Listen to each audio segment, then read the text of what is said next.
Daisy, is there political manners? Is there political hygiene? Are politicians, should they shoulder some of the blame? I think first I should begin by responding to my brother Kipchumba, who says that there shouldn't be a dichotomy.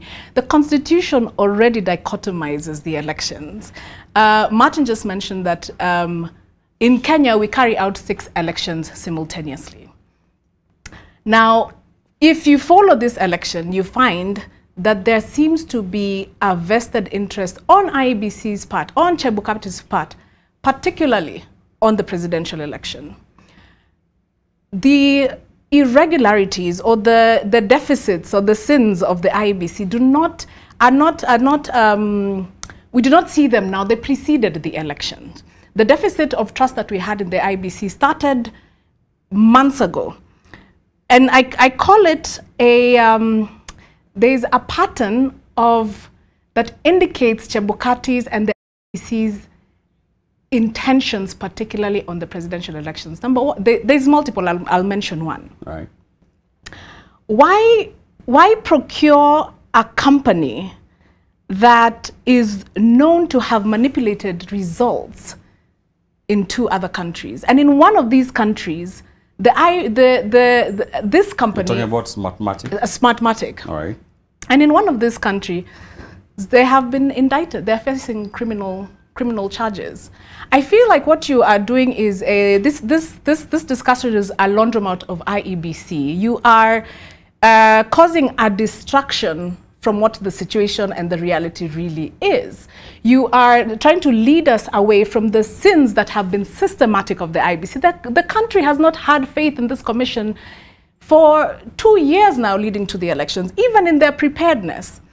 However, as the election has panned out, it has become increasingly clear that Chebukati himself has vested interest in the election, but particularly at the presidential level. All right. Joy, do you believe the country has not had confidence in the Electoral Commission for 2 years? Or is it one half of the country? What do you think? We're still on the politics. Yes. The IEBC has had everything thrown at them, including their kitchen sink. And in my opinion, have been going out of their way to try and accommodate people as much as they could. They've been taken to court for all manner of things. Let's include the deputy president-elect. Let's include the running mates' photos. They go ahead and they do that. Let's move the timelines. We're not ready with this. They go ahead and, our party lists are not even proper. Let's go ahead. And they've kept trying to organize these elections while everybody was doing their best to sort of trip them up. But at the end of the day, when the rubber met the road, they actually delivered an election. Did it have irregularities? Indeed it did. We had the by-elections that were just done on the 29th, which was a result of some of the instances. So for example, the Supreme Court issued the ruling against intended Governor Sonko so late in the day that his face was already included in the ballot paper prior to. The IEBC, in my opinion, have tried to bring people along with them this entire time. Smartmatic, whatever they did in other countries, they're facing charges for. And even here, if there is something that they did that is untoward, we have a legal system that's going to deal with them. But like I said earlier, the people here with the bad political hygiene are the politicians themselves. Why? Look at how Kenyans have behaved this time around.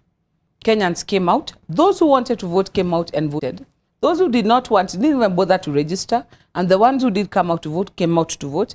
As soon as Kenyans were done, what did? They went back to their daily lives.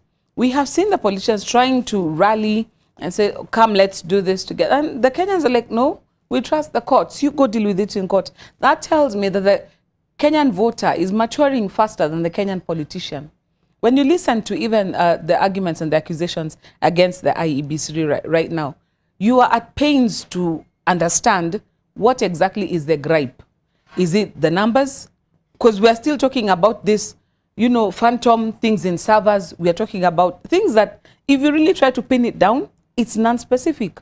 One of the things that our jurisprudence has done through the years has said, if you're bringing an election petition, and that's what even the ones who go to the lower courts will face, you are told, bring us specifics, which polling station, what result, We have seen even the court going out of its way to open up the process and allow people not just as much time as possible, but for the court to become inquisitorial, where they've had a problem, to actually ask questions, so that you don't say, you know, we forgot to say that, or we did not clarify that, we're not given a chance. Okay. So I think your question tonight is actually the correct question.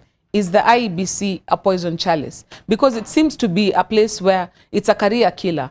You work in the IEBC, you're vilified to a level where you become almost useless for anything else. You get out and it's like you're chewed up and spat out.